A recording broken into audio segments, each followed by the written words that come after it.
Come fill up my cup, come fill up my can, come saddle your horses and call up your men. Come open the west port and let me gang free, and it's room for the bonnets of bonny Dundee.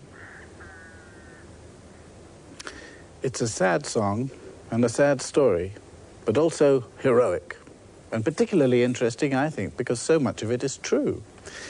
This is what the maidservant was playing. A lute.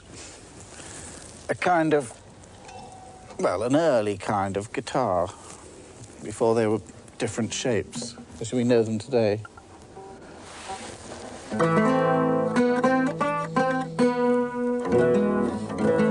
Alas, etc. Anyway, and now, the moment we've all been waiting for. Our serial story, episode 6 of Star Stormers. Book Tower watcher Simeon Johnson from Lincolnshire chose that book, and it's called The Dawn of the Seasons by Michel Duchesne. You know, scientists are coming up with all these new things, and do you think it's possible that an ancient god made all the planets by just playing a musical instrument? No, I don't think so. Well, I do. Winter's your favourite season, isn't it? Yes. Do you like winter? Is it your favourite season? You live in the country, though, don't you? Yes. I think you can see all the seasons when you live in the country, much better than if you live in the city. Yes. The stories in this book all come from old India. They were collected over 100 years ago.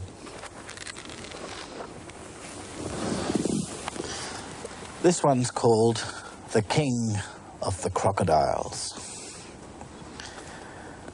Once upon a time, a farmer went out to look at his fields by the side of the river and found, to his dismay, that all his young green wheat had been trodden down and nearly destroyed by a number of crocodiles, which were lying lazily amid the crops like great logs of wood.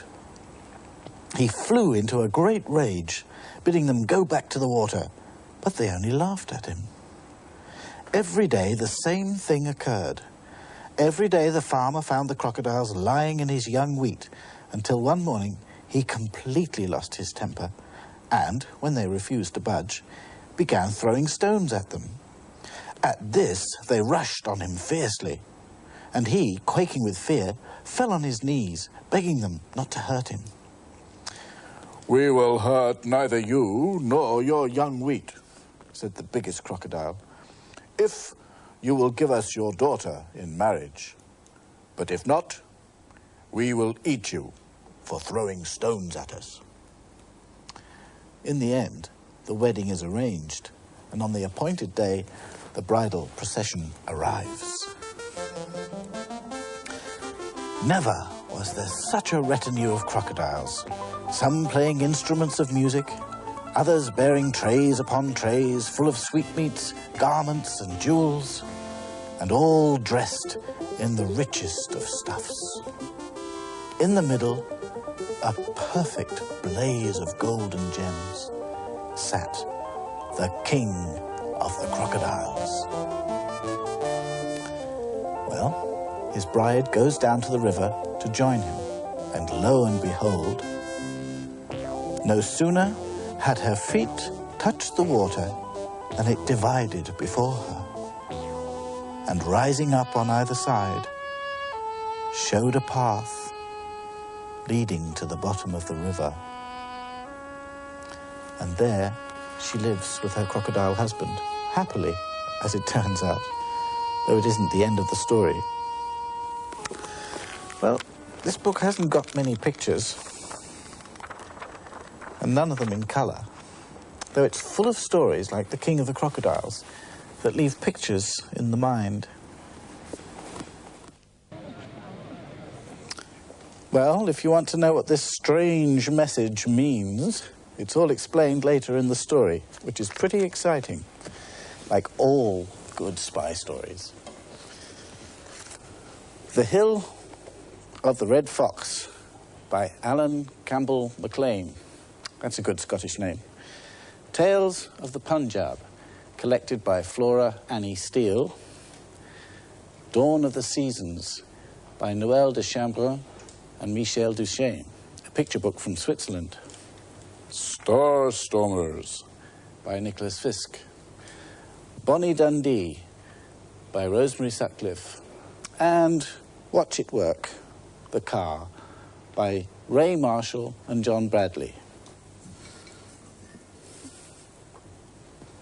Until next week, goodbye.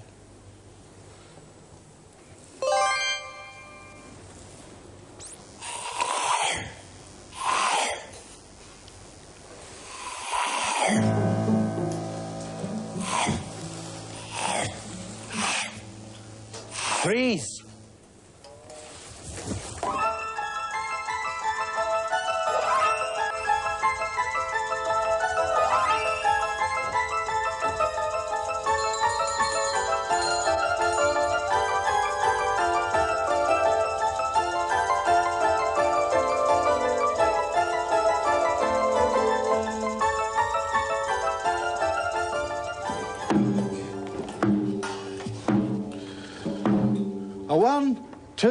A 1, 2, 3, 5.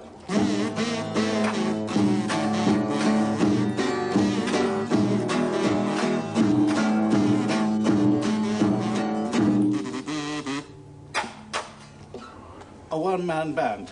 Ever seen one? My first book is all about a one-man band. He's called Sammy Street Singer, and he lives in a big city. Some people think picture books are only for when you're small. Not so. This one's like a video.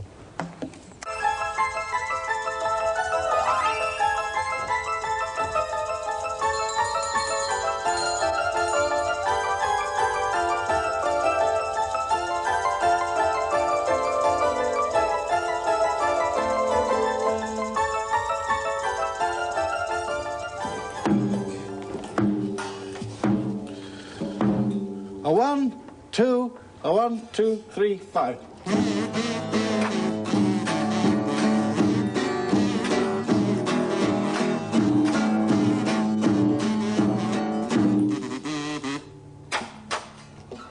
A one-man band.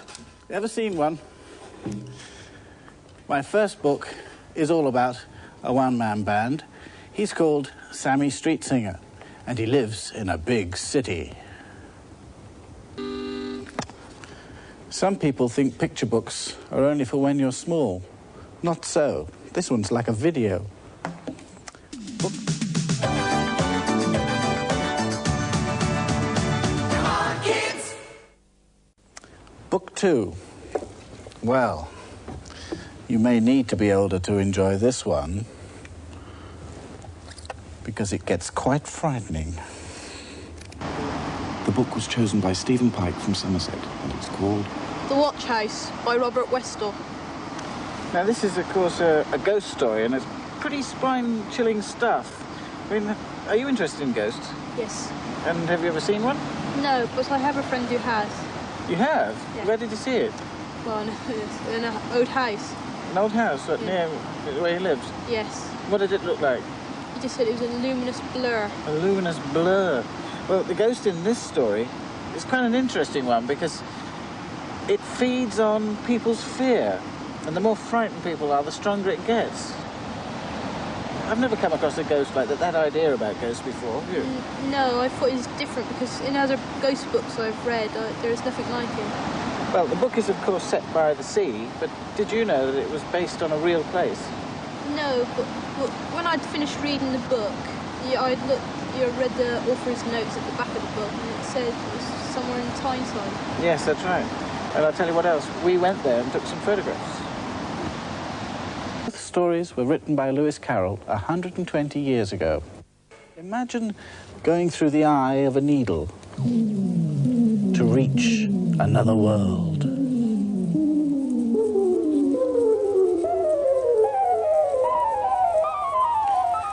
You can see the new illustrator has made her look just like the Alice first drawn by Sir John Tenniel.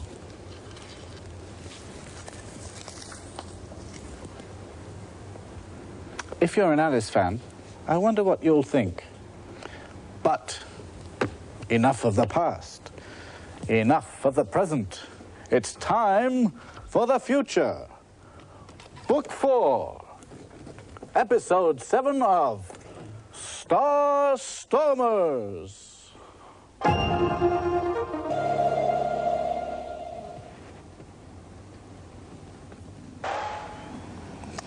The story goes on, of course. Gertrude and George become world famous. Well, the Book Tower Watchers and I were lucky enough to meet Quentin Blake, who wrote and illustrated that story. There we all are, last summer, asking him questions. Here now for Neil. But of course, to get them absolutely right for a book, it takes quite a long time. I've had it framed. See? It's good, isn't it? And no tricks. He really did start and finish it while we were talking. This is my last book today. A thick one, full of marvellous poems from all over the world. And good pictures, too. Here's one. I wish I could meet the man that knows who put the fly on my daddy's nose when my daddy was taking a nap today. I tried to slap that fly away so daddy could sleep. But just as my hand came down to slap him, the fly jumped, and I hit with a bang. Where do you suppose? Smack on the end of Daddy's nose. Ow! Cried Daddy, and up he jumped. He jumped so hard that he bumped his head on the wall. Well, I tried to say, see, Daddy, I slapped the fly away. And I should think he would have thanked me. But what do you think he did? He spanked me. I was just trying to help, I said. But Daddy was looking very red. For trying to help, I have to thank you. But for that smack on the nose, I'll spank you. And that is why I wish I could meet the man that knows who put the fly on my daddy's nose. For when I find him, I want to thank him. And as I do, I want to spank him. Well, that's by John Chardy. And you can open this book anywhere, and there's always something worth reading. It's full of everybody you've ever heard of, and everybody you've never heard of. The Walker Book of Poetry for Children. 572 poems, selected by Jack Prelutsky, with pictures by Arnold Lobel. Before that, we had The Story of the Dancing Frog by Quentin Blake, Episode 7 of Star Stormers by Nicholas Fisk, Alice Through the Needle's Eye by Gilbert Adair, with pictures by Jenny Thorne, The Watch House by Robert Westall, and Sammy Street Singer by Charles Keeping. Oh, no. Come on, you.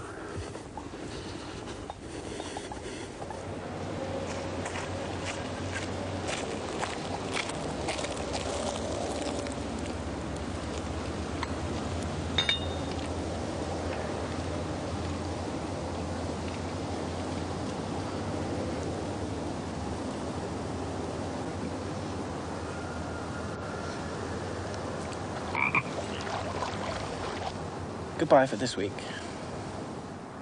Book Tower, that's a great show.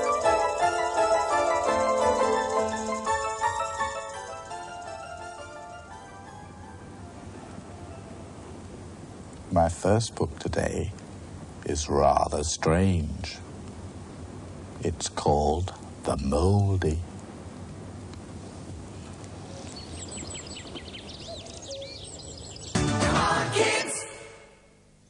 The Animal, the Vegetable, and John D. Jones.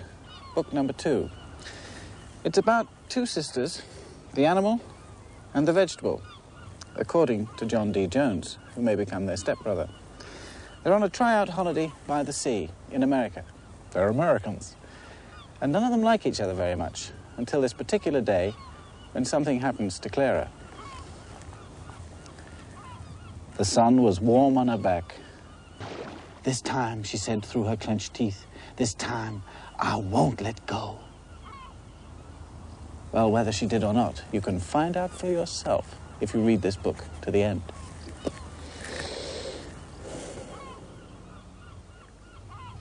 A life on the ocean waves.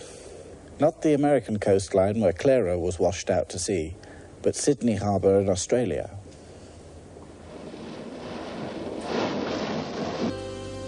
And that's the setting for this story, a ghost story about a girl called Abigail Kirk who goes back into the past. She's 14 and she often has to look after Natalie, a neighbour's 4-year-old. One day they go for a walk and they see some other children in the playground. Now what's the matter, Dopey? They're playing Beady Bow and it scares me.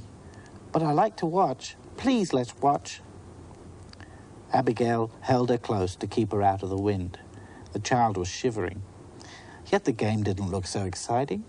Just one more goofy kids' game. First of all, the children formed a circle. In the middle was a girl who had been chosen by some counting out rhyme. That's Mother, explained Natalie. What's Mother? You know, a mummy, like my mummy. Oh, Mother.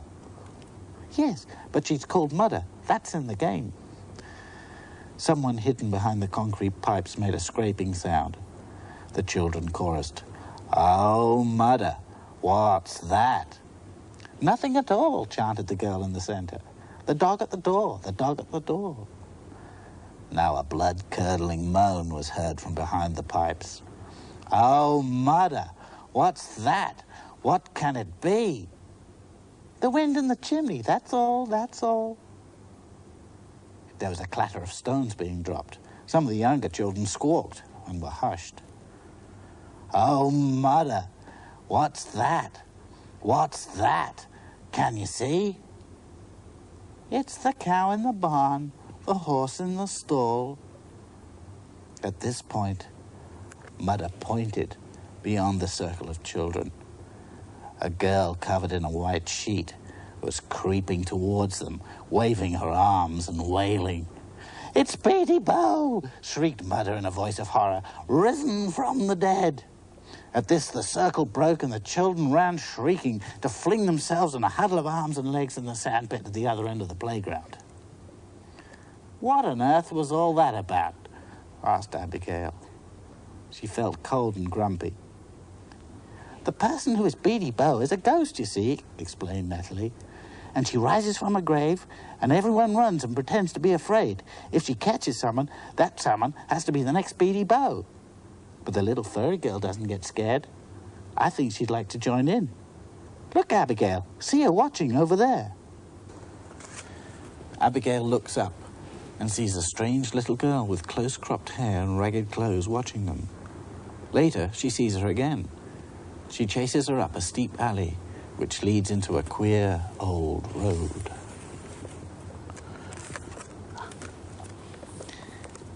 Abigail couldn't remember ever walking up it before, though it was directly opposite the playground. The little furry girl had flickered out of the light, but Abigail could see her bare feet and the edge of her skirt. She called out teasingly, I can see you hiding there. And then, before she could make another move, she heard a clinking and a creaking and rattling and the unmistakable sound of horses' hooves. And out of the gathering dusk came a high, old-fashioned cab, glittering black in the wavering light from the street lamp. Playing Beady Bow. That's what it's called. And believe me, it's a fair dinkum read sport. Which proves that lots of good things come out of Australia, apart from our cuddly chums, the koala bears. This book is an animal alphabet, which means there's a beautifully illustrated animal to go with each letter of the alphabet. A for armadillo, B for bat, C for chameleon, D for, what's that upside down? Dodo. D for dead. E for, you've guessed it, an animal for each letter of the alphabet. Some of them, of course, you might not know, but don't worry, all the answers are at the back of the book. Well, that brings us sadly to the very last, and final episode of Star Stormers.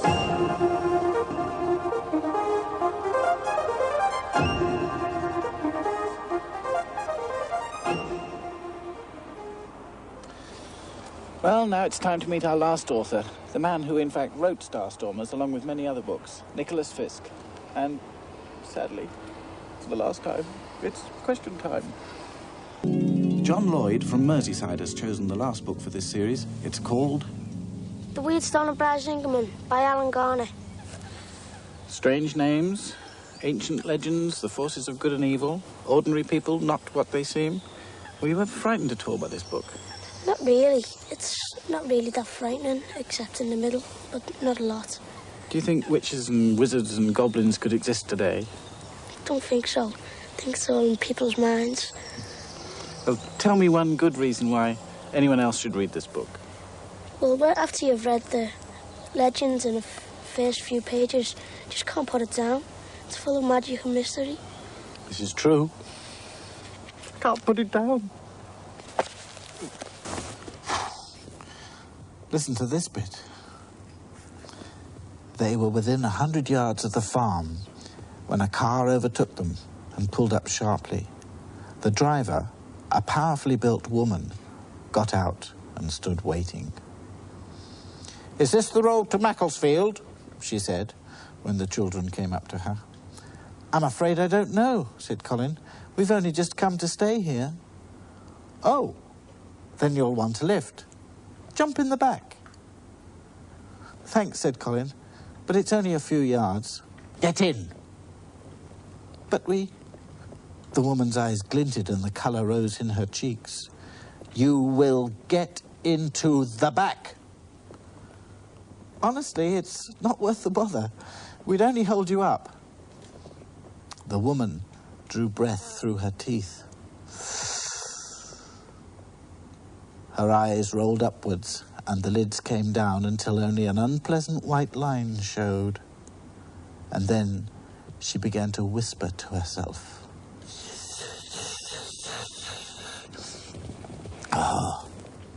The Weird Stone of Bresslaw by Alun.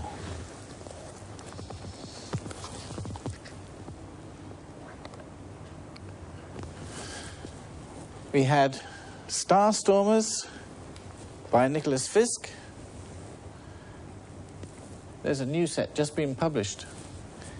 Animal Alphabet by Bert Kitchen. Playing Beatty Bow, an award-winning ghost story from Australia by Ruth Park. The Animal, the Vegetable, and John D. Jones from America by Betsy Byers. And The Mouldy by William Mayne, with paintings by Nicola Bailey.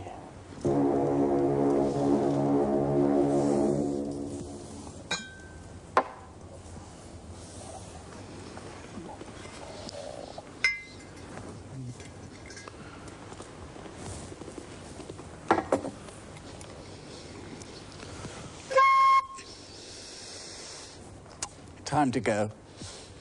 But between now and the book tour next year, keep reading. Remember, reading makes you grow.